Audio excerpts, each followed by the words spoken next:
أعوذ بالله من الشيطان الرجيم بسم الله الرحمن الرحيم واتخذ قوم موسى او جوړ کړو ونیولو یا جوړ کړو قوم د موسی علیه الصلاۃ والسلام من بعده پس ددنا من حلیهم د خپل کالونا عجلا سخي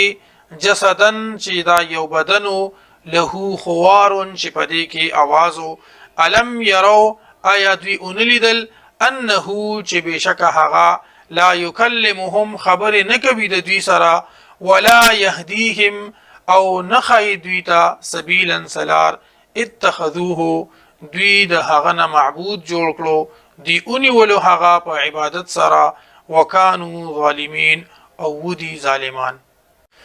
ولما سقط فی ایدیهم او هر کله چې وګرځول شو دی په خپل لاسونو کې دا سقط فی ایدیهم خپل معنا دا چې وګرځول شو دی په خپل لاسونو کې دا کنایه ده د دې خبر نه چې یو انسان شرمنده شي او په خپل کلو باندې خپېمان شي نو معنا به دا چې ولما سقط فی ایدیهم او هر کله چې شرمنده شول دوی ورأو او دوی اولیدل انهم قد ضلوا چې بشک دوی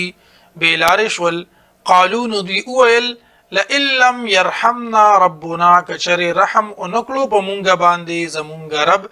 ويغفر لنا او وین بخلو مونږه لنكونن من الخاسرين نخامخ شوب مونږ د تاوانیانو نه ولما رجع موسى او هر کله چې واپس راغی موسی علیه السلام الی قومه خپل قوم طرف ته غضبانا په غوسه کې اسفا او په غم کې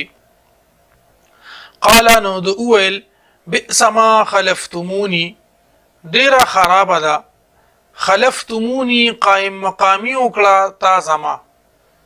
بئس ما ډیره خراب ده هغه خلفتمونی چې تا خلیفتوب او نایبی دی وکړه تاسو زما من بعدی پس زمانه یعنی زمانه پس تاسو ډیر خراب کار وکړه عجلتم امر ربکم آیا تندی وکړه تاسو د خپل رب د حکم نه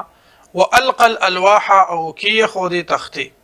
واخذ براس اخيه او اوینی ولو سر د خپل رور یجره چې راخکلو ی الیه ځان طرف ته قال ابن امه وی ویل ابن امه دی اصل کی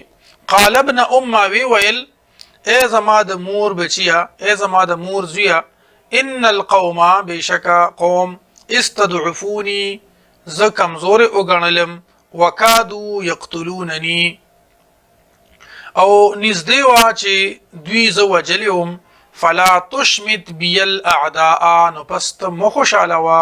په ما باندې دشمنان ولا تجعلني او تمگر زوما مع القوم الظالمين د قوم ظالمانو سره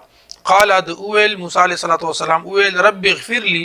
ای رب ماته بخنه وکي ولاخي او زمارور ته وادخلنا او داخل کی مونږه فی رحمتک په خپل رحمت کی وانت ارحم الراحمین او تو د ټول نه زیات رحم کوونکی